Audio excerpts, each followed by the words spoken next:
Well, I think first, and this surprises some people, but the first, maybe the biggest help for me as a Bible teacher was simply taking English 101 in junior college around the same time. I learned to organize my thoughts, learned what was required to communicate clearly.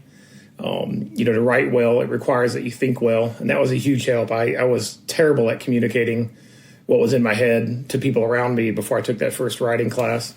But over the years, I'd say the two biggest difficulties that I've had as a speaker and as a Bible teacher have been my conclusions and delivery. I've always struggled with conclusions, even in simple conversations. I tend to either end abruptly and just walk away, or I ramble on forever, like in a circular fashion, and there doesn't seem to be any middle ground. It's one or the other, and that plagued me for a lot of years as a Bible teacher. My wife would help me a lot. She'd look at my notes and say, this conclusion, it's not concluding, or, it's too abrupt, or it's not abrupt enough, and you didn't really go back and touch on any of your main points. So I worked on that a lot. And then second, I'm a very fast talker in conversation, but it gets worse when I'm up in front of a group of people. I'm still a little uncomfortable, I think, in some settings with public speaking.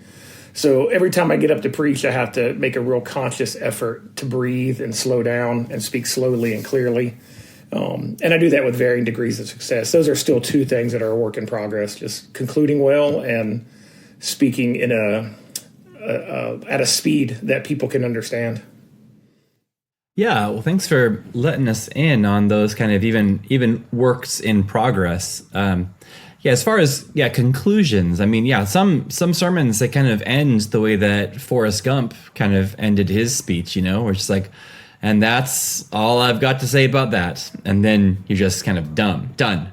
But yeah, I think that a well-crafted conclusion is worth putting work into. 100%, absolutely. And I've interviewed a lot of people, and I don't think anyone has said that English 101 was part of their growth progress. What drew you that? Did you go there specifically to improve as a preacher, or was that just part of an assignment? It was just part of the program. I actually, due to a variety of personal factors at the time as a teenager, I didn't finish high school, and I had to go back to a community college and get what they call a general education diploma. So when I went to college, you take a junior college in California, they give you basically some aptitude tests, and it places you in classes. And I scored high enough on it that it placed me right up in university level English classes. So I went right into English 101. And our first essay that we had to write, and I fancied myself a reasonably good storyteller at the time. So I wrote this essay and I turned it in. And when I got it back, there's no grade on it. So I went to see the professor after class and said, hey, sir, my paper doesn't have a grade on it. And he said, oh, yes, that's because it was so bad I couldn't finish reading it. And that was a real kind of blow. I was maybe 20 years old and 21 or something. I puffed up and got a little defensive. And he said, if you come to my office at this time, we can improve on this. And he said, who taught you to write essays? And I told him, honestly, I don't think anybody did. I only went through a little past 10th grade in high school. So I'm just getting back to, to education right now, formal education. And so he sat me down. To his credit, he took extra time and he taught me how to write a basic 5-paragraph essay. Introduction, 3 body paragraphs, conclusion, what a thesis statement was, how my 3 body paragraphs could have a topic sentence that supported the thesis, just basic organizing your thoughts.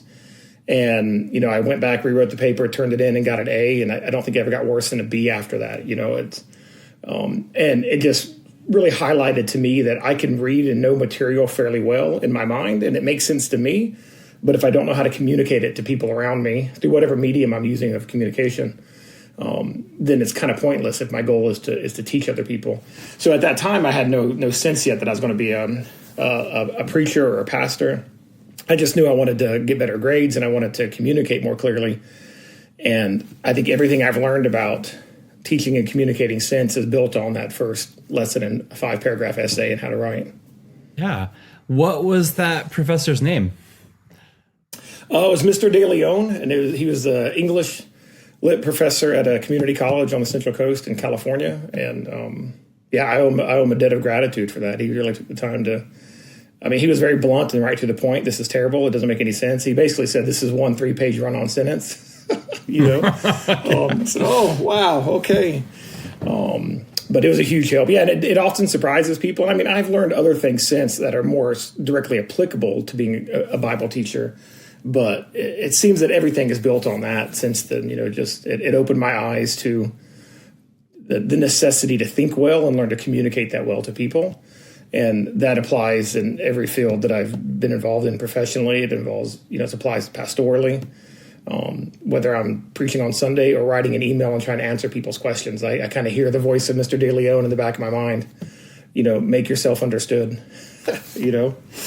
Yeah. Well, may the Lord bless Professor De Leon. That's amazing. I'm glad that he invested in you, and it's really helped many people.